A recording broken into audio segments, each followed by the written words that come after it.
Modern history में मैंने Islamisation के सिलसिले में, चक्कर में, इसके जुनून में मुल्कों को बर्बाद होते देखा है।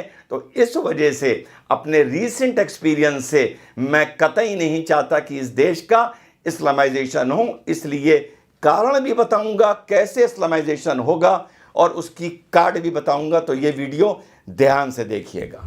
आपको जो भी ये पहाड़ा पढ़ा रहा है, हम दो हमारा एक, अगर एक बच्चा होगा तो इंसेंटिव मिलेंगे, एक बच्चा होगा तो इंक्रीमेंट मिलेगा, एक बच्चा होगा तो बत्ती की दर सस्ती हो जाएंगी। ये लॉलीपॉप आपकी कौम को साफ बता रहा हूं, ऐसा मुसलमान नहीं मिलेगा, बर्बाद कर देगा। जब तक मुस्लिम का रेशियो 2.20 है या 2.30 है, यानी एक मुस्लिम औरत 2.30 बच्चा पैदा कर रही है, बहुत अच्छी बात है, इसमें गिरावट आई है, तीसरी बार बोल रहा हूं।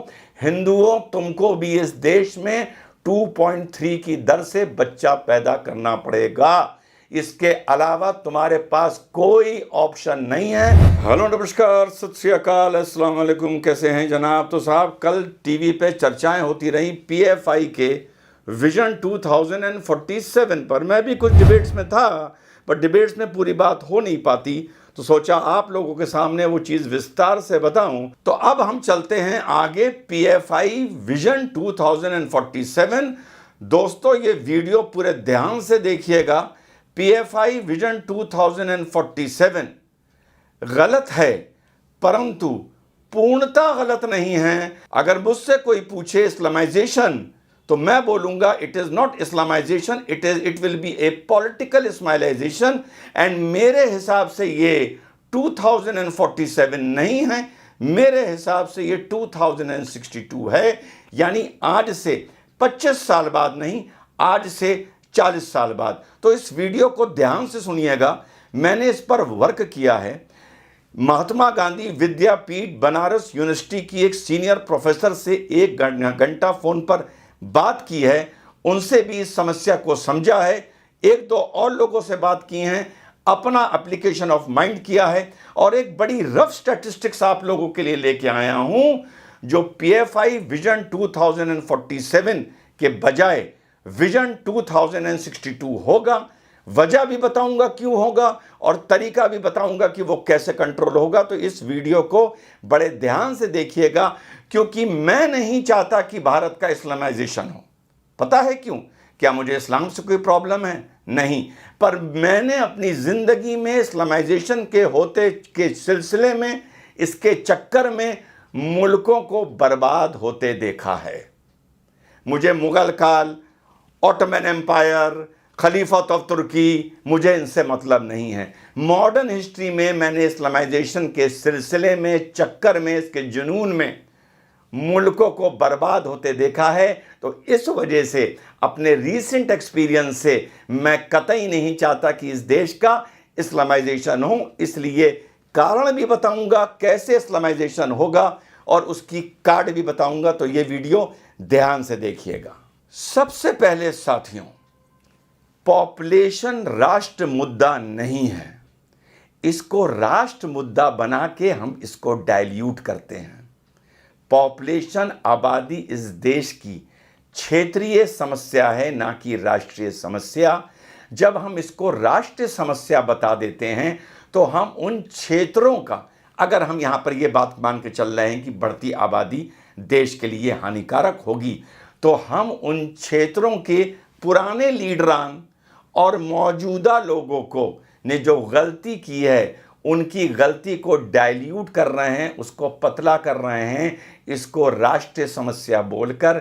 आबादी इस देश की राष्ट्रीय समस्या नहीं है। अंडरलाइन, पीरियड, नोट कर लीजिए, बताता हूं क्यों। क्या आप लोगों को, मेरे साथियों, मालूम है कि इस देश में 5 स्टेट ऐसे हैं जिनकी आबादी भारत की 50% आबादी है? आपको आइडिया है इस बात का? उत्तर प्रदेश, बिहार, वेस्ट बंगाल, महाराष्ट्र एंड तमिलनाडु।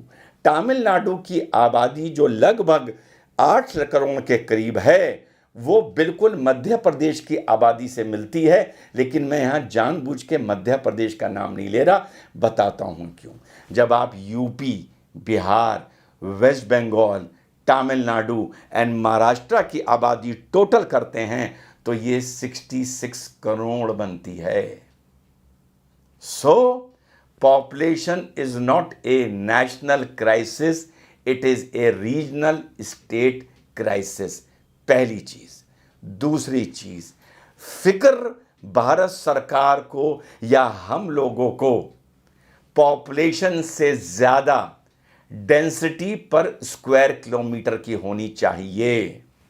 डेंसिटी पर स्क्वायर किलोमीटर, जो चाइना की आज की तारीख में हमसे आबादी थोड़ी सी ज्यादा है लेकिन उसकी डेंसिटी बहुत कम है, तो मेरे हिसाब से धरातल पर इंडिया ऑलरेडी और आज से पहले से ही वर्ल्ड का मोस्ट पॉपुलेटेड कंट्री है। मैं आंकड़ों की बात नहीं कर रहा, मैं सिर्फ डेंसिटी की बात कर रहा हूं। नुकसान डेंसिटी से होता है, आबादी से नहीं होता। उत्तर प्रदेश की डेंसिटी 1100 मनुष्य वर्ग किलोमीटर के ऊपर जा रही है। यही वेस्ट बंगाल का हाल है, यही बिहार का हाल है। केरला की आबादी बहुत कम है पर उसकी डेंसिटी मध्य प्रदेश से बहुत ज़्यादा है, यानी मध्य प्रदेश की आबादी 7.5-8 करोड़ के करीब है लेकिन डेंसिटी 350% पर स्क्वायर किलोमीटर है। केरला की आबादी बहुत कम है पर वहाँ की डेंसिटी लगभग 800 पीपल पर स्क्वायर किलोमीटर है। तो विषय आबादी कंट्रोल का नंबर 1 क्षेत्रीय होना चाहिए, नंबर 2 हमें डेंसिटी पे हिट करना चाहिए, ना कि आबादी पर। और इसको राष्ट्रीय समस्या बनाकर आप उनको भी, उन राज्यों को भी, उन भारतीयों को भी, उस क्षेत्र के हिंदुस्तानियों को भी आप खामखा कटघरे में खड़ा करते हैं कि मानो उन्होंने भी कोई गलती की है, जो देश की आबादी आज 140 करोड़ पहुंच रही है। जब आप इन 5 स्टेट्स को, मैंने मध्य प्रदेश का नाम नहीं लिया जबकि उसकी आबादी तमिलनाडु के करीब है, क्योंकि मध्य प्रदेश की डेंसिटी बहुत कम है। तमिलनाडु की आप डेंसिटी देखिएगा लगभग 800 पीपल पर स्क्वायर किलोमीटर की है। आपको अगर इस देश की आबादी ही कंट्रोल करनी है तो हिंदुस्तान में जो हो रहा है वो होने दीजिए और सिर्फ इन 5 राज्यों की आबादी कंट्रोल करिए। यूपी, बिहार, वेस्ट बंगाल, तमिलनाडु, महाराष्ट्र, यहाँ आबादी भी ज़्यादा है और डेंसिटी भी ज़्यादा है। तो पहले ये बात बिल्कुल क्लियर कर लीजिए। 2 चीज़ ये बता दी कि देश पर अटैक ना करो, देश पर आरोप ना लगाओ, राज्यों पर आरोप लगाओ। दूसरी, पॉपुलेशन को अटैक ना करो, डेंसिटी को अटैक करो। अब हम आते हैं मुद्दे पर जो पीएफआई ने एक विजन 2047 दिया है और मैं बड़ी जिम्मेदारी से उसको विजन 2062 बोल रहा हूं और इस वीडियो के अंत में तरीका भी बताऊंगा कि कैसे इस समस्या से निपटा जा सकता है। और इसको मैं पुनः एक बार बता रहा हूं, समस्या इस मारे मानता हूं, वैसे तो सेक्युलर स्टेट है, अरे भाई मुसलमान 15% नहीं 40% हो जाए, क्या फ़र्क पड़ रहा है, लेकिन फ़र्क पड़ेगा। मैंने एक विकसित मॉडर्न, एक नहीं दर्जनों इस्लामिक स्टेट्स इस्लामाइजेशन और रेडिकलाइजेशन के चलते बर्बाद होते देखा है, तो आखिर दम तक लड़ता रहूंगा कि भारत की मेजॉरिटी कम्युनिटी नॉन मुस्लिम यानी हिंदू तहा जिंदगी रहे, क़यामत तक रहे। और परसेंटेज में भी हिंदू कब ना हो इस देश में, परसेंटेज का खेल अभी समझाता हूं। मोटे मोटे आंकड़े पकड़ के चलिए। 1950 में हिंदू की आबादी इस देश में 30 करोड़ थी। मैं आपको यहाँ स्टैटिस्टिक्स दिखाता चल रहा हूँ, मैंने अपना फ्रेम छोटा कर दिया है। 30 करोड़ थी। 1985 में ये आबादी में 30 करोड़ और जुड़े, ये हिंदू आबादी हो गई। पूरा वीडियो हिंदू आबादी के हिसाब से बनाऊंगा, बाद में मुस्लिम आबादी इसमें जोड़ूंगा। आबादी 1985 में हो गई 60 करोड़, 60 करोड़, यानी 30 करोड़ हिंदुओं के से बढ़कर 60 हुई, यानी रिप्रोडक्शन रेट हिंदुओं का भी अच्छा खासा रहा। 1985 से बढ़कर 2020 फिर से जो 35 साल का मैं स्लॉट लेके चल रहा हूं, इसमें हिंदू की आबादी, परसेंटेज की बात नहीं कर रहा, या सिर्फ आबादी की बात कर रहा हूं। परसेंटेज में हिंदू की आबादी 3.5-4% घटी है, लेकिन परसेंटेज पे नहीं जा रहा हूं, सिर्फ न्यूमेरिकल फिगर्स पे रह रहा हूं, गिनती आंकड़ों पे रह रहा हूं। 1985 के बाद 2015 तक आते आते फिर एक 35 साल के इंटरवल में हिंदू की आबादी 40 करोड़ बढ़ी। 30 जमा 30 जमा 40 हो गई 100 करोड़। प्रथम दृष्टिया देखने में यह लगता है कि पहले 35 साल में 30 करोड़ बढ़ी, दूसरे 35 साल में 40 करोड़ बढ़ी। इसका मतलब दूसरे 35 साल में 1985 से लेकर 2020 तक हिंदू की आबादी ज़्यादा बढ़ी, लेकिन नहीं, वहाँ पर 1950 में 30 करोड़ हिंदू थे जो दुगने होकर 60 हुए थे। उसी आंकड़े से अगर हम देखते तो हिंदुओं को आज 35 साल बाद 60 के बजाय 120 करोड़ होना चाहिए था, लेकिन वो 100 ही करोड़ हुए। तो ग्रोथ रेट हिंदुओं की 70 साल को जब मैं 2 हिस्सों में बांटता हूं, पहले 35 साल में ज़्यादा थी और दूसरे 35 साल में कम थी। कुल मिलाकर आंकड़ों गिनती के हिसाब से न्यूमेरिकली 100 करोड़ थी। पुनः रिपीट कर रहा हूं, परसेंटेज की, फीसदी की यहां बात नहीं कर। अब सवाल उठता है कि आप लोगों ने ये बहुत इस टाइम पढ़ा होगा कि रिप्लेसमेंट फैक्टर हमारी फर्टिलिटी रेशियो के बराबर हो गया है। रिप्लेसमेंट फैक्टर ये बताता है कि एक जनरेशन 25 साल बाद अपने आप को रिप्लेस करेगी। जो ये नारा आप लोग सुनते हैं, हम दो हमारे दो, ये कोई तुकबंदी नहीं है। हम दो हमारे तीन भी देश के लिए खतरनाक होता है। हम दो हमारा एक भी देश के लिए, वर्ग के लिए खतरनाक होता है। ये लाइन पकड़ के चलिए, अब बाद में इस लाइन का महत्व बताऊंगा। हम दो हमारे तीन भी देश के लिए खतरनाक है, हम दो हमारा एक भी देश के लिए खतरनाक है। जो ये नारा दिया गया है, ये मैथमेटिकली बहुत सोच के दिया गया है। हम दो हमारे दो, रिप्लेसमेंट फैक्टर को ध्यान में रखते हुए कि एक जनरेशन, यहाँ जनरेशन का मतलब डेथ से नहीं है, जनरेशन का मतलब होता है reproductive years of the person, जो लगभग 24 साल से 50 साल की एज तक माने गए हैं।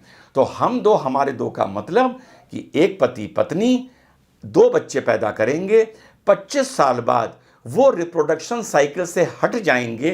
वो दोनों जो उनके बच्चे हैं वो रिप्रोडक्शन साइकिल में आ जाएंगे, इनकी गिनती हट जाएगी। उन 2 बच्चों के आगे भी जब 2-2 बच्चे होंगे तो जनरेशन एक दूसरे को रिप्लेस करती रहेगी। ये इस फैक्टर का लाभ जो अब पहली बार भारत में फर्टिलिटी रेशियो यानी बच्चा पैदा करने की दर और रिप्लेसमेंट रेशियो यानी जनरेशन, एक जनरेशन अनरिप्रोडक्टिव हो जाए और दूसरी जनरेशन उसके बाद रिप्रोडक्टिव हो, इन दोनों का जब मिलान होता है तो प्रथम दृष्टिया ये नजर आता है कि अब तो आबादी बढ़ेगी नहीं, क्योंकि 2 लोगों को रिप्लेस कर रहे हैं। लेकिन इसका असर 25 साल बाद नजर आता है और भारत की आबादी अभी इस मारे इतनी कंट्रोल नहीं होगी जितनी प्रथम दृष्टिया ये देख के नजर आ रही है कि रिप्लेसमेंट रेशियो और फर्टिलिटी रेशियो बराबर हो गया है। क्योंकि फॉर्चुनेटली और नाउ अनफॉर्चुनेटली हमारे देश में जो यूथ है, जो 50% के ऊपर यंगर जनरेशन जा रही है, तो हमारे देश की मेजॉरिटी कम्युनिटी, मेजॉरिटी आबादी रिप्रोडक्शन साइकिल में चल रही है और आने वाले 20 साल चलती रहेगी। इसके साथ साथ चाइल्ड मोर्टेलिटी, बच्चों के मरने की दर वो भी कम हो रही है और आगे एज भी, एवरेज एज यानी बुढ़ापे में मरने की दर भी बढ़ रही है। तो इन दोनों फैक्टर्स का, रिप्लेसमेंट फैक्टर का और फर्टिलिटी रेट का बराबर आना देश के लिए अच्छी खबर है, लेकिन इसका लाभ 25 साल बाद, एक जनरेशन के बाद देखने को मिलेगा। और ये फैक्टर वेरिएबल है, ये कांस्टेंट नहीं है, स्थायी नहीं है। मान लीजिए ये यंगर जनरेशन 2.5, 3, 2.25 बच्चा पैदा करने लगे, 2 या 2 से कम ना करे, तो ये रिप्लेसमेंट रेशियो फिर से बदल जाएगा और फर्टिलिटी रेशियो रिप्लेसमेंट से ज़्यादा हो जाएगा। तो यहाँ पर एजुकेशन की परमानेंट ज़रूरत है, मॉनिटरिंग की परमानेंट ज़रूरत है। ये जो फैक्टर है ये परमानेंट नहीं है, ध्यान रखिएगा। अब अगर आप फिर से आबादी की बात करें न्यूमेरिकली, तो लगभग 1 crore Hindus were added in this country after 1950। Brother, ये बहुत डिटेल्ड सब्जेक्ट है। जब मैंने महात्मा गांधी विद्यापीठ के यूनिवर्सिटी की उन सम्मानित प्रोफेसर महोदया से बात करी तो बहुत सी बातें मुझे समझ में नहीं आ रही थी, पर मैंने इतना उसमें से निचोड़ निकाला कि मैं उसको रिप्रोड्यूस आसान चीज़ों में कर सकूं, क्योंकि उन्होंने भी पॉपुलेशन कंट्रोल में ही पीएचडी की है और मैं भी आपको बड़ी आसान भाषा में समझाना चाह रहा हूं। एग्जैक्ट फिगर्स पकड़ के ना चलिएगा, बड़ा फिर से बता रहा हूं, मोटी मोटी बातें बता रहा हूं, कैसे आप इससे निपट सकते हैं। किससे? पीएफआई के विजन 2047 से। बड़ी जिम्मेदारी से बोल रहा हूं, यह विजन 2062 होगा। पूरा वीडियो देखिएगा। 2062 आज से 40 साल बाद पूर्णतः हमारे देश का पॉलिटिकल इस्लामाइजेशन शुरू हो जाएगा और इसका तोड़ क्या है फिर आखिर में बताऊंगा। Please keep this video as a record. अब हम बात करते हैं कि अब आगे हिंदू आबादी कितनी होगी। जैसा मैंने आपको बताया, रिप्लेसमेंट फैक्टर और फर्टिलिटी फैक्टर बराबर होने के बावजूद भी जो प्रथम दृष्टिया लगता है अब तो आबादी बढ़ेगी नहीं, अभी भी 100 करोड़ के बाद 1 करोड़ यानी 25 साल बाद हिंदू आबादी इस देश में 125 करोड़ होगी। It is a very complicated formula, पर एक निचोड़ निकाल के बता रहा हूं। 25 साल बाद इस देश में हिंदू आबादी 125 करोड़ होगी। फर्टिलिटी रेशियो की बात करते हैं, सारे फैक्टर्स कनेक्ट करके चलिएगा। 1992 में हिंदू का फर्टिलिटी रेट 3.3 था, यानी एक औरत 3 बच्चे पैदा कर रही थी। उसी दौर में 1992 में मुस्लिम का फर्टिलिटी रेट 4.4 था, यानी एक औरत 4.4 बच्चे पैदा कर रही थी।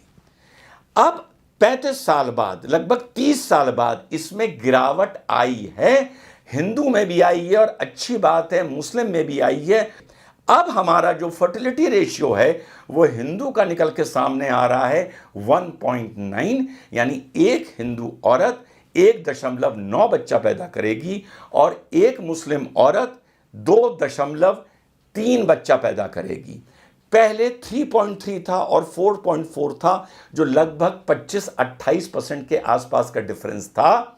अब 30 साल बाद ये डिफरेंस घट के लगभग 20% का रह गया है। तो यानी जो आबादी में गिरावट की दर है वो अभी भी मुस्लिम की राष्ट्र में सबसे ज़्यादा है, लेकिन 30 साल में उसमें जो गिरावट आई है, वो जो गिरावट का रेशियो है वो हिंदू से मुसलमान का ज़्यादा आया है। 1992 में जो 25% था अब घट के 20% हो गया है। अब यहाँ से मैं आपको मुस्लिम आबादी इंट्रोड्यूस करता हूँ। तो 2047 में हिंदू आबादी because of the younger generation होगी 125 करोड़। मुसलमान का प्रजनन दर, फर्टिलिटी रेशियो पहले 25% ज़्यादा था, अब 20% ज़्यादा है। सुनने में ये कम लगता है, फ़र्क इसका क्या है आगे बताऊंगा और तोड़ भी इसका बताऊंगा। तोड़ क्यों बताऊंगा साफ बता चुका हूं। 20%।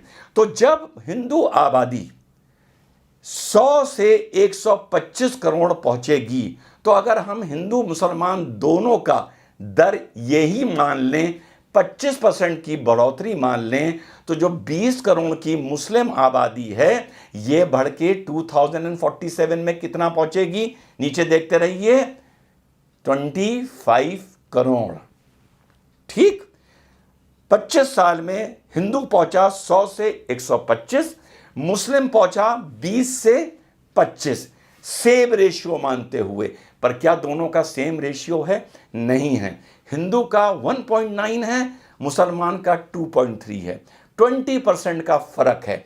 अब इस 25 में आप अगर यही दर मुस्लिम की चलती रही, 20% और जोड़ दीजिए, तो मुस्लिम की आबादी 2047 में होगी 29 करोड़।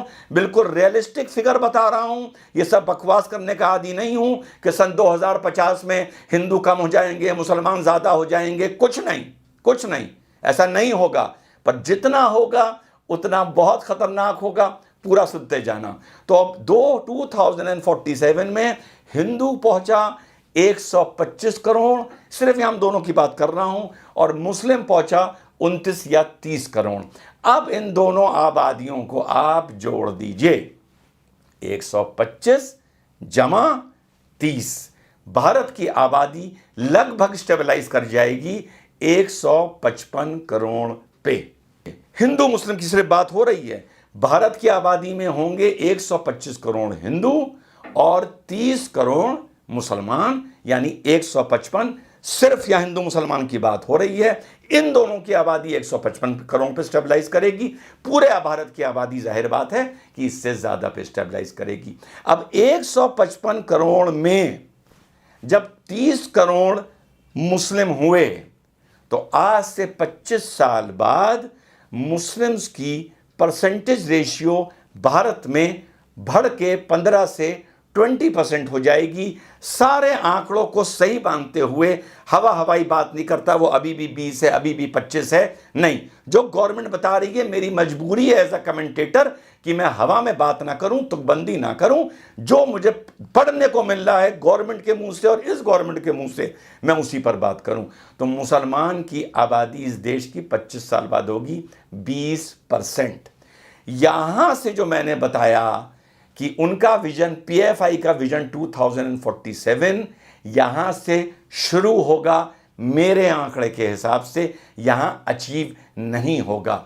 जैसे ही मुस्लिम आबादी 20% पहुंचेगी और अगर ये 20-25% का प्रिजनल दर में डिफरेंस मेंटेन रहा और मुसलमान हम दो हमारे दो या हम दो हमारे दो से भी कुछ कम एवरेज में नहीं आया, तो 2047 के बाद हिंदुस्तान का पॉलिटिकल इस्लामाइजेशन शुरू होगा।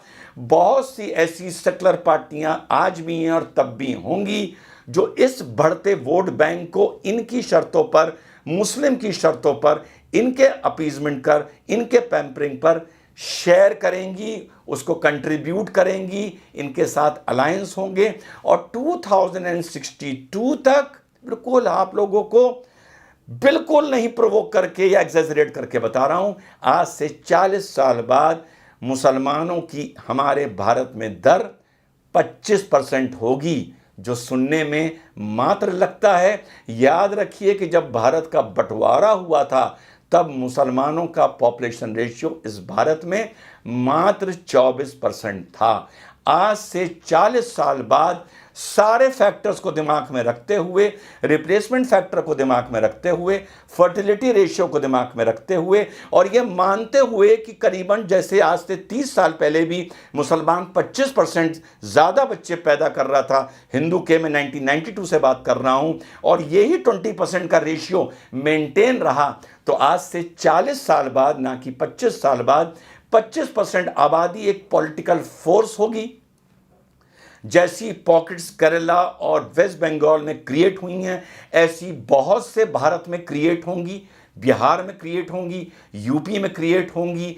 ऐसे बहुत से शहर डेवलप होंगे जहां धीरे धीरे मुस्लिम्स की आबादी 50% क्रॉस करेगी।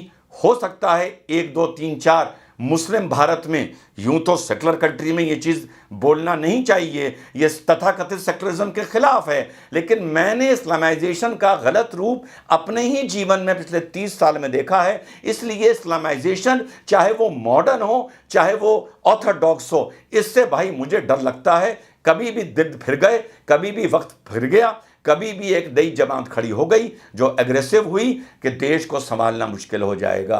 तो आज जब हमारी आबादी मुसलमानों की इस देश में 25 साल बाद नहीं, 2062 में 25% होगी, we will be calling the political shots in this country. Prime minister के क्रिएशन में पार्टी एट द सेंटर में हमारा बड़ा अहम रोल होगा। And yes, it will become suffocating for people, it will become suffocating for Hindus, and it will become suffocating for जितने भी 1-2% हैं people like me, जो ये मानते हैं कि इस्लामाइजेशन शुरू में अच्छा लगता है लेकिन बाद में ये कौमों को, नस्लों को और मुल्कों को बर्बाद करता है। So the idea of PFI is not wrong, बड़ी कन्विक्शन से बता रहा हूं, मेरे और उनके कैलकुलेशन में वो 25 साल बता रहे हैं, मैं 40 साल बता रहा हूं। मैं वो सब बात नहीं करता हम 4 हमारे 40, ये सब बात, या हम 5 हमारे 25, बिल्कुल नहीं। मैं ऑथेंटिक बात कर रहा हूं, ऑथेंटिक डाटे पे कर रहा हूं। ये नहीं बोल रहा कि 40 साल बाद मुसलमान 60% हो जाएंगे, लेकिन पॉलिटिकल इस्लामाइजेशन के लिए 25% यूनाइटेड आबादी अपने आप में बहुत बड़ी चीज़ है। मैं नहीं मानता कि 1000 वर्ष में हिंदू कभी यूनाइट हुआ तो आगे जाके 70% हिंदू, 72% हिंदू इस देश में कभी भी यूनाइट होगा। और मैं आखिर के डिबेट में बताना चाहता हूं कि इसका तोड़ क्या है। इसका तोड़ बहुत आसान है। पॉपुलेशन कंट्रोल का फतूर हिंदुओं, इस्लामाइजेशन के चक्कर में, जो हमने 30 साल में इस्लामाइजेशन का गंदा रूप देखा है, तुम्हें और इस देश को बर्बाद कर देगा। क्या? पॉपुलेशन कंट्रोल हिंदुओं, तुम्हें इस देश में बर्बाद कर देगी। जब तक हम दो, हमारे दो यूनिवर्सल फैक्टर इस देश में ना हो जाए, यूपी, बिहार, वेस्ट बंगाल, तमिलनाडु, महाराष्ट्र में ना हो जाए, असम में ना हो जाए, केरला में ना हो जाए, आपको जो भी ये पहाड़ा पढ़ा रहा है, हम दो हमारा एक, अगर एक बच्चा होगा तो इंसेंटिव मिलेंगे, एक बच्चा होगा तो इंक्रीमेंट मिलेगा, एक बच्चा होगा तो बत्ती की दर सस्ती हो जाएंगी, ये लॉलीपॉप आपकी कौम को साफ बता रहा हूं, ऐसा मुसलमान नहीं मिलेगा, बर्बाद कर देगा। जब तक मुस्लिम का रेशियो 2.20 है या 2.30 है, यानी एक मुस्लिम औरत 2.30 बच्चा पैदा कर रही है, बहुत अच्छी बात है, इसमें गिरावट आई है, तीसरी बार बोल रहा हूं। हिंदुओं, तुमको भी इस देश में 2.3 की दर से बच्चा पैदा करना पड़ेगा। इसके अलावा तुम्हारे पास कोई ऑप्शन नहीं है। मैं नहीं कहता कि मुसलमान औरत 10 बच्चे पैदा कर रही है, मैं नहीं बोलता हिंदू तुम भी 10 करो। इस तरह की गंदी डायलॉगबाजी और बयान देना मेरा काम नहीं है। लेकिन हाँ, ये 20% का फर्क 40 साल बाद पॉलिटिकली इस देश को एक बार पुनः इस्लामाइजेशन कर देगा। पुनः एक बार भारत की पॉलिटिक्स में एक दबदबा, पॉलिटिकल दबदबा, रीजन्स, पॉकेट्स, जो वेस्ट बंगाल, केरला, कश्मीर को आप रोते रहते हो, कश्मीर को अगर मैं 2 मिनट बात ना करूं, ऐसे कई स्टेट्स में कई पॉकेट्स बन के खड़ी होंगी। देश का सोशियो रिलीजियस पॉलिटिकल कल्चरल ढांचा एक बार फिर बिगड़ जाएगा। जो मैंने देखा इस्लामाइजेशन का रूप, मैक्सिमम आप 15 से 18% मुस्लिम्स को अपनी मेजॉरिटी में कंट्रोल कर सकते हैं, अपने कल्चर को, अपनी पॉलिटिक्स को मेंटेन कर सकते हैं। पॉपुलेशन कंट्रोल आपके लिए आने वाले 50 साल में बहुत हानिकारक होगा। अगर गवर्नमेंट्स मुस्लिम को 2.3 से 1.9 नहीं ला सकती, तो हिंदू को 1.9 या 2.3 से कम या 2 से कम या 1.9 से घट के 1.5 लाने का, एडवाइस करने का, सलाह देने का आपका पॉलिटिकल पार्टीज का कोई हक नहीं है। जो आज की तारीख में आप ब्लेसिंग सोच रहे हैं पॉपुलेशन कंट्रोल, 50 साल बाद ये आपके लिए मुसीबत बनेगी। पॉपुलेशन को पढ़ाइए, स्किल्ड लेबर तैयार करिए, देश को दुनिया का मैन्युफैक्चरिंग हब बनाइए, एनर्जी को, यूथ को, पॉपुलेशन को चैनलाइज करिए, जैसे सरकारी स्कूलों की हालतें हैं उनको ठीक करिए, लेकिन आबादी कम करने की बात ना करिए। ख़ास तौर से बाकी भारत में इन 5 राज्यों को छोड़ के, वेस्ट बंगाल, बिहार, यूपी, तमिलनाडु, महाराष्ट्र, इनको छोड़ के आपका ये जिम्मेदारी है कि बाकी भारत में हाइक इन पॉपुलेशन को प्रमोट करिए और हिंदू औरतों को ये सलाह दीजिए, एडवाइस दीजिए, इंक्रीमेंट दीजिए कि तुम्हारे अगर 2 या 3 मैक्सिमम बच्चे होंगे रेस्ट ऑफ भारत में, तो तुमको पुरस्कार, तो तुमको प्रिविलेजेस मिलेंगी, तो तुमको इंक्रीमेंट मिलेगा। हम दो हमारा एक, हिंदू की अगर सिटी की, शहर की, अर्बन पॉपुलेशन में भी हम दो हमारे एक की बीमारी लग गई तो 50 साल बाद मेरे हिंदू भाइयों तुम्हारा जनगण मन हो जाएगा। जय हिंद, वंदे मातरम, खुदा हाफिज।